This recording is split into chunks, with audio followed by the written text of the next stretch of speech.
Hello everyone, welcome to another video from Fantasy Football Scouts, and hello to everyone listening on the audio versions as well. My name is Az, and I'm joined for his weekly team selection by Mr. Gianni, who has got a red arrow, but you're kind of alarmingly close to me in the rankings now at 39k. Don't sound so surprised, Az. Oh, come on. I am close, and I feel like I go into every week sort of fairly close. However, one big captaincy call or one rogue pick like a Bruno can then separate things again. So it's going to be interesting to see. I think we're going to have a very close season, us two. Yeah, all skilled the Bruno pick from me. Just, had identified key things in the members area, knew he was going to get, a goal from a Lemmy Martinez spill, and, 14 points from that. So, yeah, just... So it was all the members area research. I just thought you had copied Late Riser like everyone else, but maybe not. There was absolutely no skill involved. There was no one I wanted, and he was the easiest way to get back to Salah in a few weeks. That's the only reason I went for him. I had no expectations at all. But yeah, there he is. Big points. It's been a good season for me. For that kind of thing. Right, before we get into your team, I want to talk about something, and it's something a bit different. It is a free-to-play mobile game that are partnering with Fantasy Football Scout this season. It's not currently out yet. It's in the beta. There's 10,000 sort of beta slots, and you can apply and get involved in this. Essentially, Club is about building your own football club. And it's fantasy football related. So you pick real players and they score points in the same way that you do from your normal fantasy football team. You can choose some players from Europe's top 5 leagues. So it's not just the Premier League. And also you get lots of different ways of scoring points as well. So someone like Kante, for example, who isn't good in FPL, is someone that you can have in your side. So you can actually build like a proper team of players rather than going for all the attacking midfielders and all that. So you start with a budget, and you basically increase that budget, and you can get better players, get better stadiums, badges, all that kind of thing by winning matches. And those matches happen over a 4-week period, so it's shorter weeks, and you build it up, and you can sort of increase and grow your team through that. Dynamic transfer market. So player prices going up and down. They're putting loads and loads of thought and effort into this game. So I just really want people to check out the site. There's links in the description if you're interested in that kind of football manager, fantasy element kind of thing. There's also, for you, Gianni, ways to reward content creators as well. So if you are loving it and you tweet about it and you get involved in making articles and YouTube videos and all that kind of stuff, they reward you with more ways, more things for your club, and you grow it all that way. I think it's just a really cool, nice new thing they're bringing in, which people are going to be really interested in, and it's completely free. So excellent. I'm going to be definitely someone that gives this a go. The Europe's top 5 leagues got me, mate. I like the other European leagues as much as the Prem, and I don't get to really take note as much because I don't play any games around the other leagues. I just watch some of them sometimes. Now I can. Exactly. Yep. Haaland, Mbappe, and Ronaldo up front, if that excites you. And that's the kind of game. I don't know how long you have to play. Mine's going to be a budget for that. But... Mine's going to be Serie A 11, mate. You know me. I'm going to get Serie A 11 just so I can post it on Twitter to annoy everyone. It is. Yeah, of course it is. Yeah, I think it's really cool because I'm a massive Football Manager fan and also a big fantasy fan, and this seems a way of combining the both. So, yeah, check it out. Right, cool. Links in the description for that too. Right, let's talk about the game week so far. So you're on 49 points, -4. You're not having a particularly good week, I'm not going to lie. De Gea in goal with a game tonight. Cancelo, Trent, Alonso, oh dear. Talk about him. Jota, Foden, Bowen, and Mount, oh dear. Talk about him as well. Antonio, Ronaldo captain, oh triple dear, like so many of us. And Dennis. You benched Reguilon, so you kind of thought that North London derby was going to get postponed, which it did. Rumours that he's not in the team tonight as well. Oh, I've not seen those rumours. That's good. I'm not sure if that's confirmed. But I saw it might have been a predicted lineup rather than any actual news. But everyone's a bit worried about whether he's going to start or not anyway because he hasn't been playing much. So how are you feeling? 49 points. A bit meh. Yeah, it's the first time in a while where my transfers haven't paid off at all. Like I've been taking hits, but the hits seem to have been kind of worth who it. Did you bring in? So I took a 4-point hit and I sold Mason Mount for Son. We all had to sell Son. Sorry, I bought in Mount for Son. Yeah. And then I sold, I can't remember who I sold for Dennis. I sold a forward for Dennis that was, rubbish, Lacardia. So it was with a view to the double game week. Like I said to Mark on the deadline stream that you may have watched, which was chaotic. I think you did, with Ed and Mark. I might just go Mount and then I can play Reguilon. And then Mark was like, well, if you buy Dennis, one of the games might be called off because we knew about Burnley by then. But he was like the Norwich fixture. So I took a 4-point hit for Dennis because of Mark. Like, I'm very proud to admit that. That stream, the deadline stream, it was you, Mark and Ed just before the deadline. And it was one of the funniest streams I have ever watched in my life because Ed was having a complete breakdown. You were the voice of reason, which I've never seen you be before, which was very strange. Mark was all over the place. Yeah. It was so much fun. I'd enjoyed it. And Ed spent about 15 minutes just with his head in his hands pretty much over his free hit team. This is what happens when you spend time with Ed, though. He brings chaos to the table and it affects considered managers like Mark, or it affects fairly stable managers like me. And it makes you do really bad decisions. And that was just a little insight into Ed's crazy, crazy head. And I can promise you, the more time you spend with him, the more silly decisions you make. Things like £50 VIP tickets because you've got someone in your ear all the time. Yeah, so if you want more of Ed, he'll be on Scoutcast Match Day with me this evening. And as always, it will be organised absolute chaos. So come and join. It's great. Yeah, I think, I think if anyone's listening to these and they ever see a stream with, Mark, Gianni, and Ed, the FF Fest crew, you got to check it out because they're absolutely brilliant. Ed, you're right. Ed adds in that beautiful element of chaos, which was so funny because everyone's panicking about the deadline for the double game weeks, and having Ed there to he spoke for so many of us with his head in his hands trying to sort his free hit team. So yeah, it was very amusing.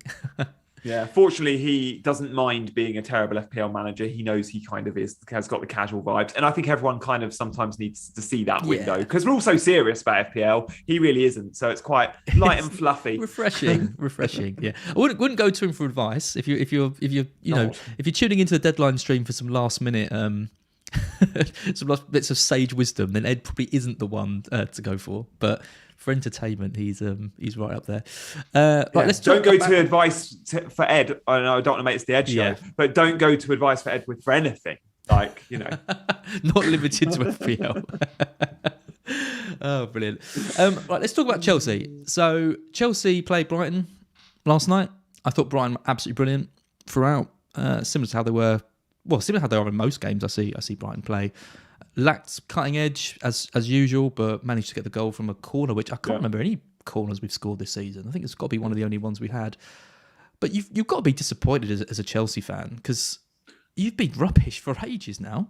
We have. We were top of the league at early December, and now we're how many points behind? What I would say is, from I think the first week of December, Chelsea have played 16 games. Brighton have played 9. And that showed. That really showed. And yes, Chelsea have the bigger squad, but geez, did we look leggy. Like having 2-legged semi-final of the EFL Cup and having no matches postponed from COVID, really, it's really taken its toll. And Chelsea looked terrible. And I'm looking at them going, you wouldn't want any of their FPL assets. I can't remember the last time we kept a clean sheet in the Premier League.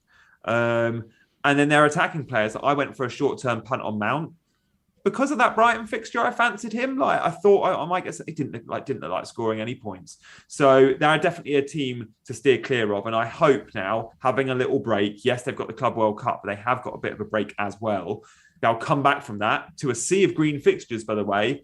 And by then, we might start having the likes of Reece James back, and then they become an option. But without the wing backs, Chilwell and James, it's a very different football team. I mean, who was the high scoring player for Chelsea in this double game week? Must have been Ziyech, right? Probably, yeah. He's the only one that scored. Only one that scored. One and there was no clean double sheets, game week. Yeah. No clean sheets.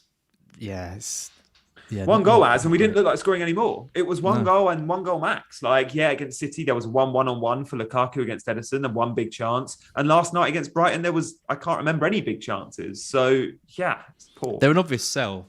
aren't they? Like the Chelsea players, because I mean you've talked about them, and you've got 2 in your side, but they've got Spurs next, then 2 blanks, and then Palace away, which isn't an particularly easy game, and then another blank. So that takes you right up to the 5th of March. From the 5th of March, though, the fixtures are amazing: Burnley, Newcastle, Norwich, Brentford, Southampton, Leeds. Yeah. So that's going to be the time when we're all probably looking to get Chelsea players back in. But for now, it's got to be a sell, isn't it? Yeah, agreed. I think so. And my Mason Mount move was actually, obviously, like people were saying, why are you buying a Chelsea player? Don't just do it because of the double. Look at all their blanks. But Mason Mount, genuinely, and it sounds ridiculous because of his price point, Mason Mount was bought in to be my Salah placeholder. That wasn't something I spoke about in the stream last week because I don't think by the time we did it, we knew about Son or whatever.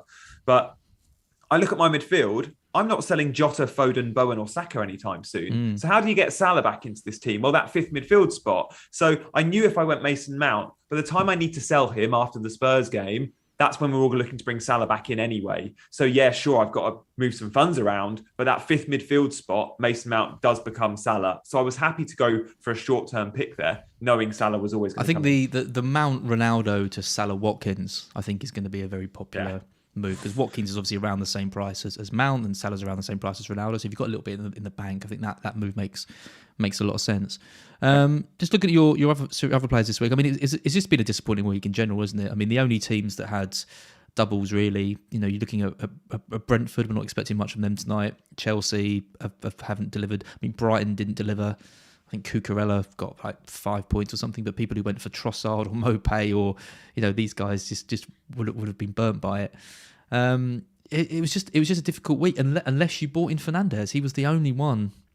Really, he was the difference maker. There's always one, isn't there? Even in a poor double game week, there's always one player who stands out. It is amazing with him, though, isn't it? It's amazing that someone can be so poor all season, and then kind of just when you need him, he comes in. Were you tempted? Yeah, he came in. Don't get me wrong. He came in, and fair play owners. It was a punt, but it was a good call. But he didn't have there was nothing groundbreaking about that performance. Yeah, United first half were good, but second half were terrible.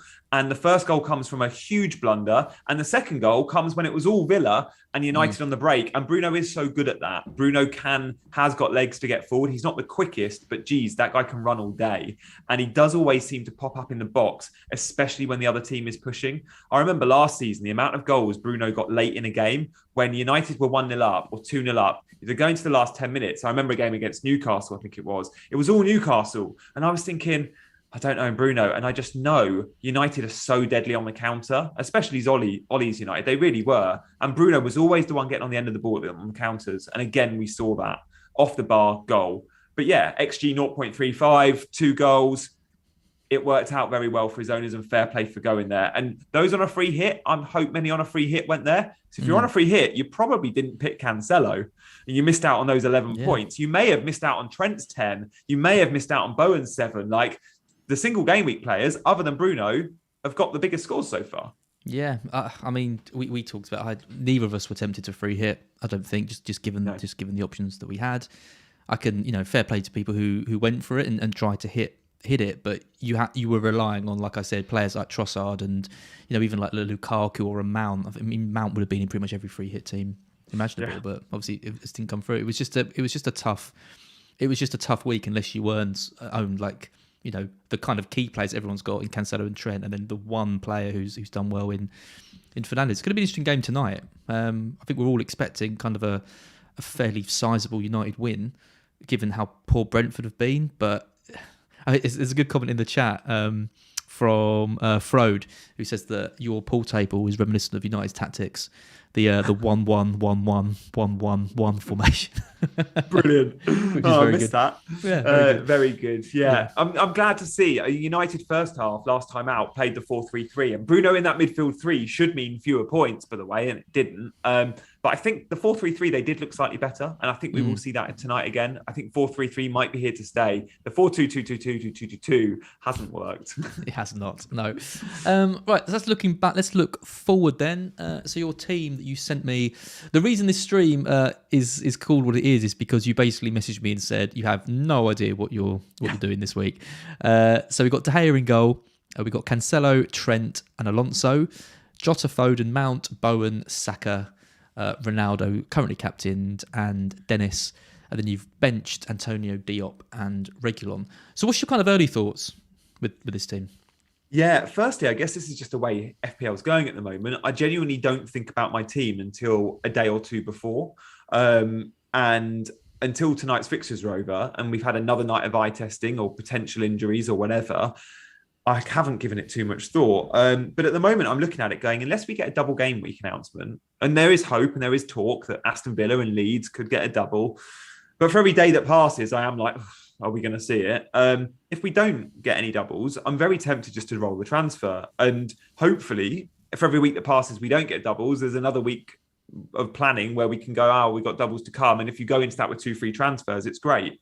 So at the moment, if we get the double, my captaincy and transfers will be targeting perhaps Aston Villa or Leeds. But if we don't, then I'm looking to roll. At the moment, I've got a fairly strong bench, like Antonio against Man United. That's probably a fixture you want to play, Antonio. Like, we could have Harry Maguire back in the defence. Yes, please.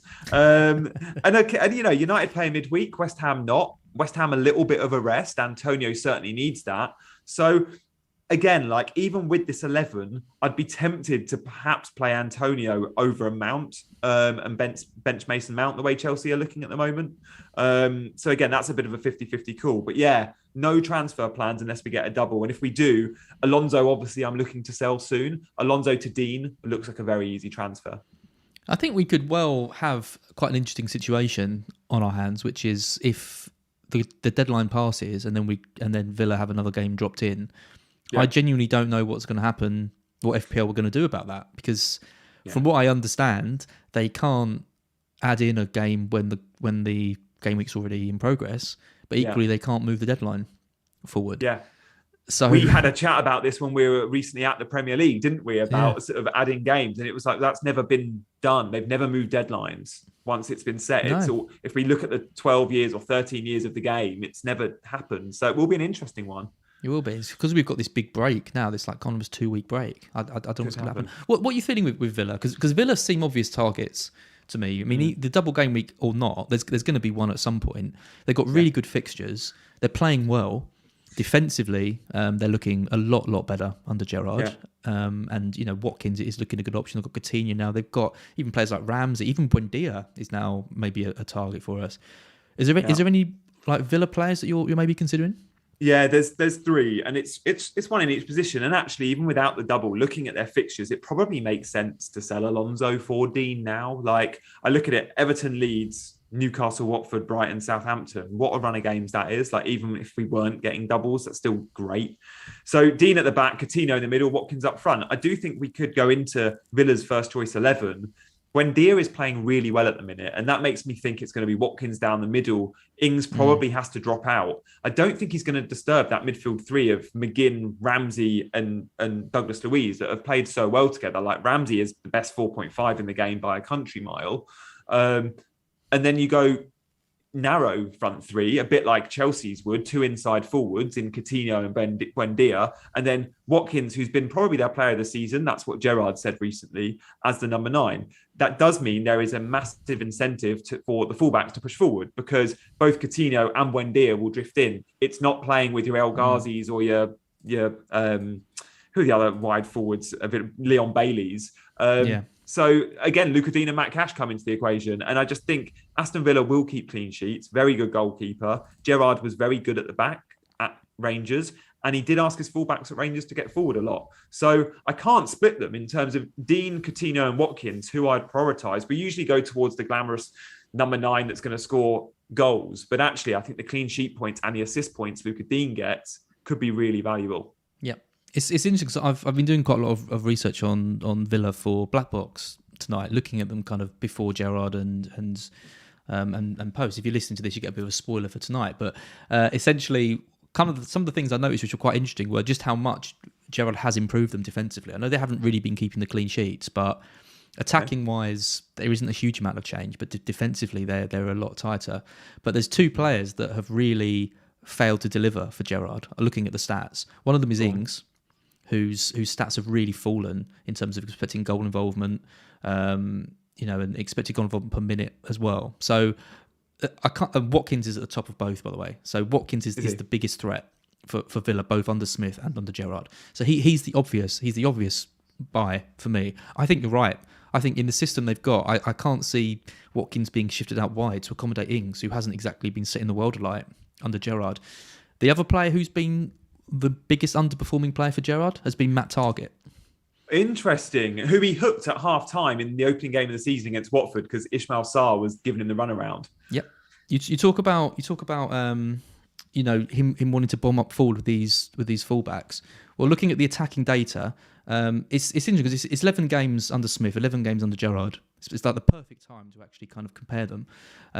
For chances created down the left, it's fallen from 43 to 31 under Smith to Gerrard. And looking at Targett's expected goal involvement per minute, it's fallen to 948, which is pretty much second worst out of all of the options that Gerrard's been using. That's compared to him at 491 under Smith, where he was fifth best. Interesting. In the side.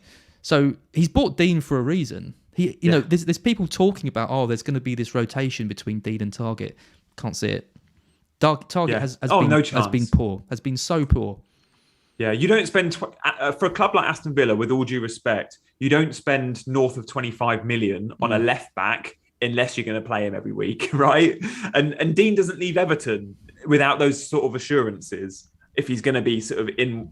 And Villa don't play enough games like Champions League or European football to rotate. He's playing once a week. He's going to start every week. So are you a Dean or a Cash? I'm a Dean. And I like Cash. And don't forget, guys, Cash used to be a winger, not an Forest. That's why you started Fest, wasn't it? What? Oh dear. Get the book out. Sorry, I'll stop. Matt Cash used to play for Nottingham Forest as a winger, so he can go forward very well, and he's done well. He's just got a call up for Poland. He's swapped his nationality, and he's a very good, solid Premier League player. I just think Dean will have the set piece threat. He'll share those with Coutinho and Buendia, I'm sure, but you have that added element of just going forward. He looks more likely to get assists to me than Cash. I don't know about goal attempts. I'd probably say Dean is quite goal shy in terms of goals, but so is Cash.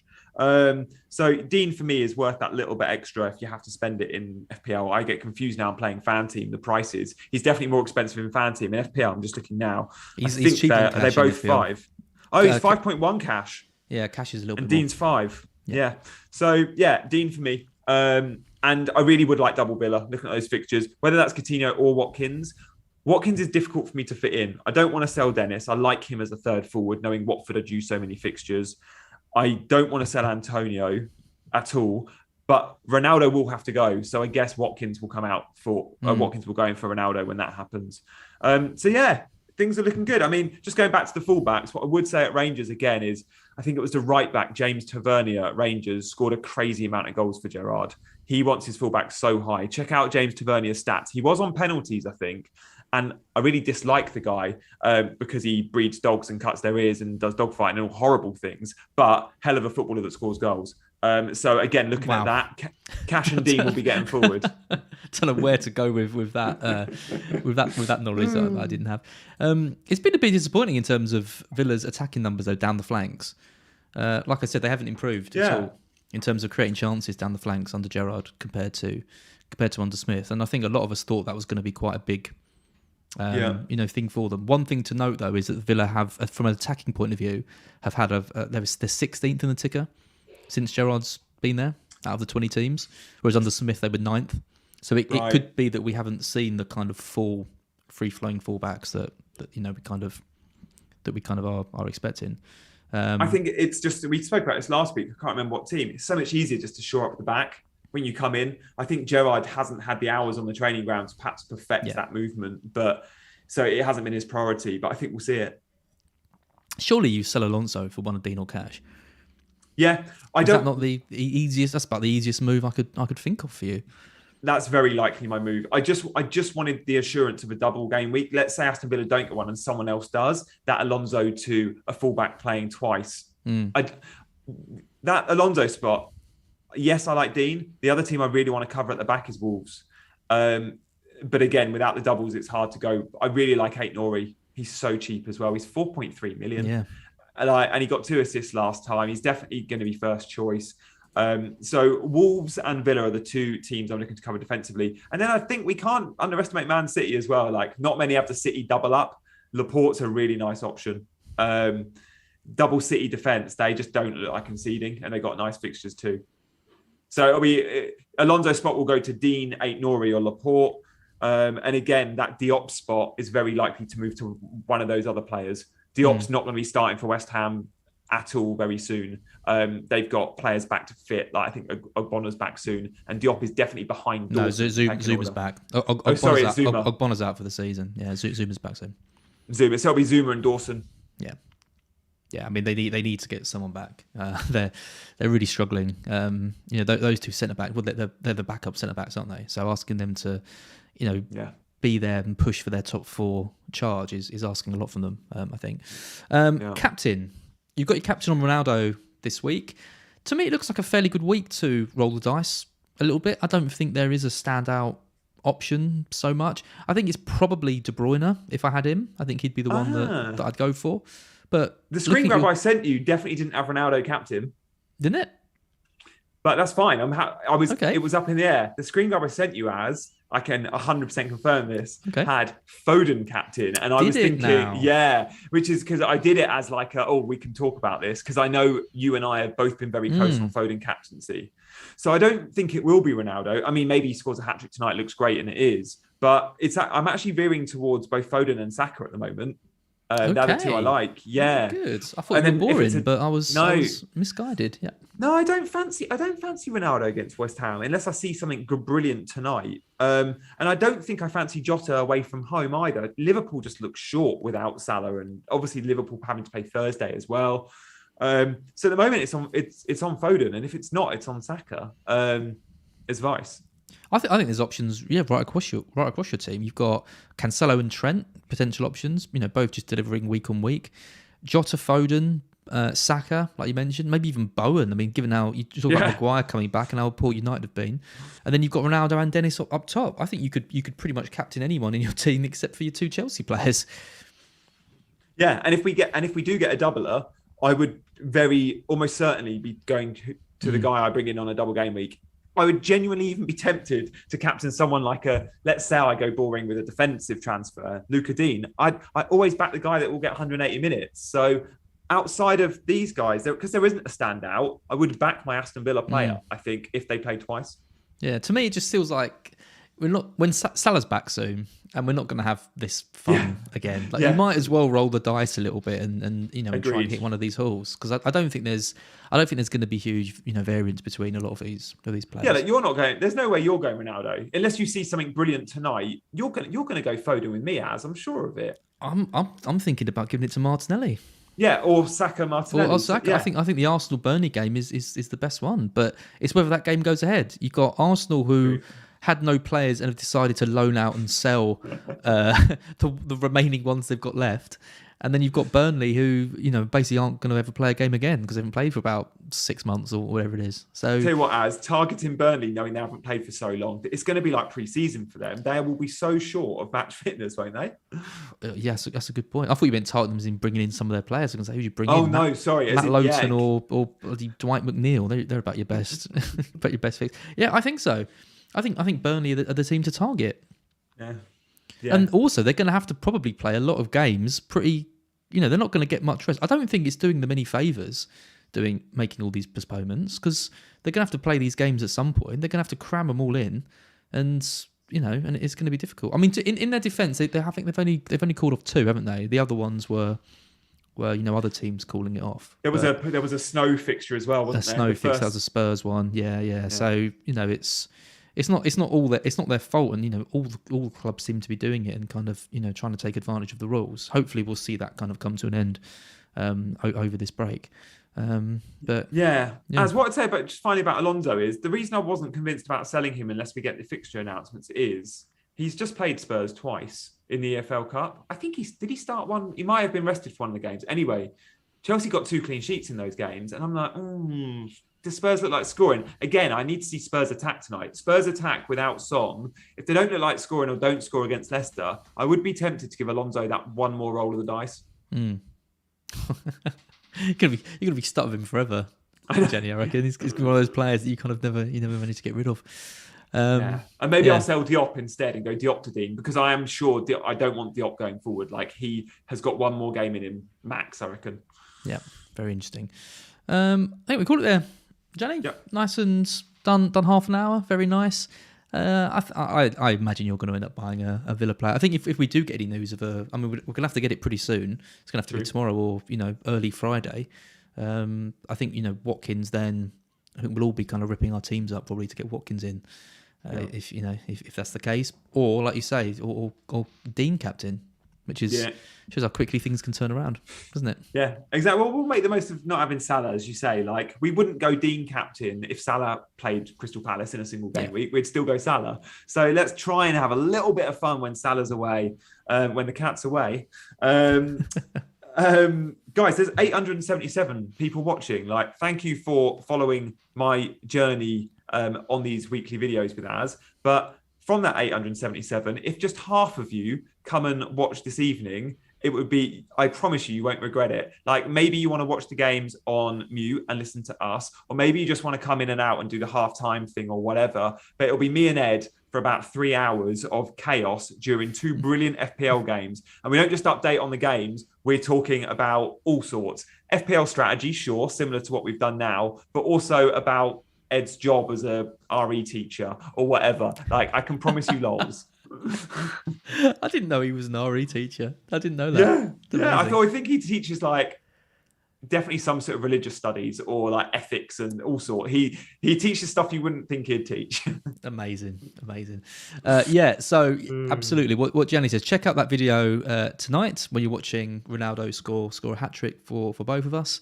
Also, make sure you like this video and subscribe to the channel too. Jenny and I do these every week. We thought, didn't we, Jenny, that you you had such a bad season last year. We were a bit worried that if you were doing quite well, it might affect the views, the numbers.